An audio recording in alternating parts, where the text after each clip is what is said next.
When you see your crops struggling in the summer, what's the first thing you think of? More water, right? But what if the real enemy isn't even thirst? What if it's something quieter, something much more destructive? Today, we're diving into heat stress. It's this silent threat that can absolutely devastate a harvest from the inside out, way before the soil even thinks about running dry. And I mean, what a frustrating sight, right? It's so common for growers to see this. The plants look like they need a drink, but the problem, it goes so much deeper than just the soil. It's this invisible force, the heat itself, that's literally shutting the plant down from the inside. Okay, so here's our game plan. First, we're going to define this silent threat. Then we'll go inside the plant to see what's really going on. After that, we'll learn how to read the warning signs, open up a whole toolkit of solutions, and finally, I'll show you the single most powerful tool you've got. All right, let's kick things off with just how big this problem is. Look, heat stress isn't some niche issue. Nope, it's a global challenge, and it hits the crops we all rely on the most. We're talking tomatoes, lettuce, corn, and it can absolutely crush your yields anytime a heat wave rolls through. And what's really key to understand here is just how specific these numbers are. Plants, they're kind of like us. They have a comfort zone.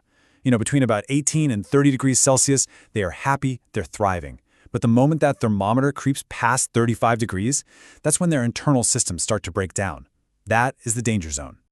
So, what is actually going on inside the plant when it gets this hot? It's not just about, feeling warm. It's way more serious. It's like a chain reaction of internal systems starting to fail. Yeah, so heat stress isn't just a little discomfort for the plant. It's a full-blown condition where its most essential machinery, the stuff it needs for growth and, crucially, for reproduction, it all just stops working right.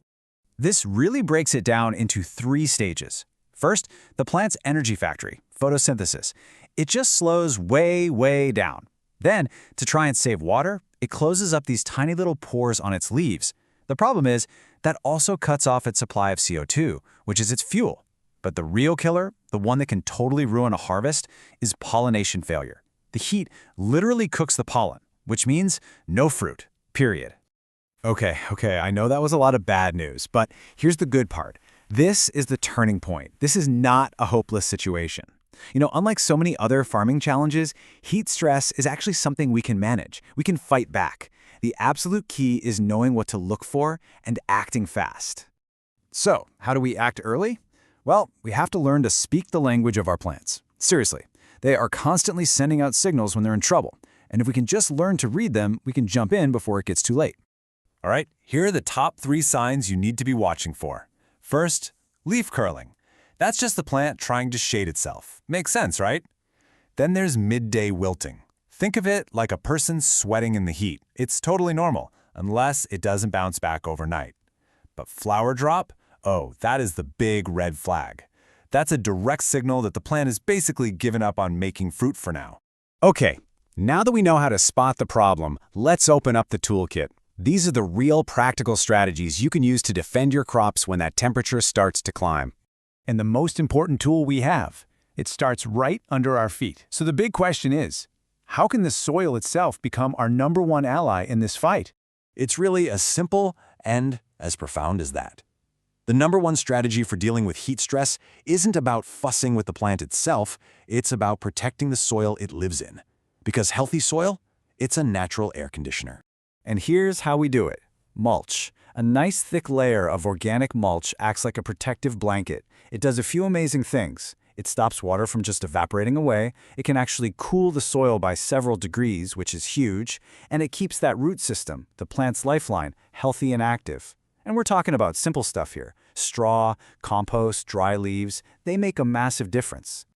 Okay, next up in the toolkit, watering. It's something we all do, but so often we do it at exactly the wrong time. And honestly, this is probably one of the biggest mistakes growers make during a heat wave. And here's why it matters so much. If you water in the middle of the day, when it's blazing hot, it's mostly a waste. The water just evaporates before it can do any good. The sweet spot, the perfect time, is early in the morning. That gives the water time to soak deep into the soil, creating this cool reservoir that actually encourages the roots to grow down, deep, away from the scorching surface. All right, our next tool is all about giving our plants a break from that intense, direct sun. But providing shade doesn't just mean plunging them into total darkness. It's about being smart, being strategic. And here is the magic number you've got to remember, 30 to 40%. See, you don't want to block all the light, just the absolute harshest part of it.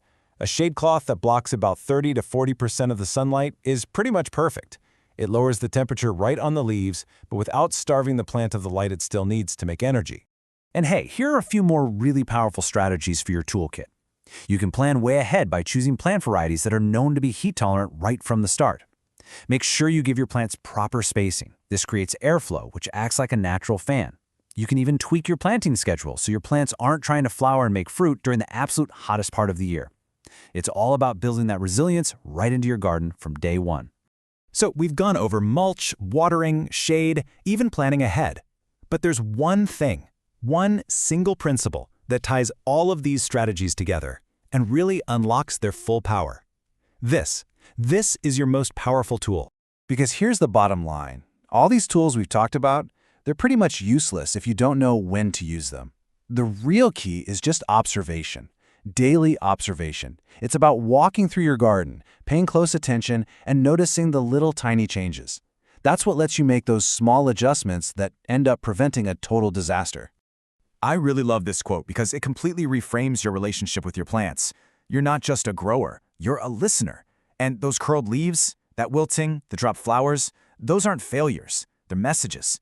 And that's really what we want to leave you with. The next time you walk out into your garden or your field, take a closer look. Really listen to what your plants are trying to show you. Because understanding their language, that's the first and most important step to getting a healthy, thriving harvest, even when the heat is on.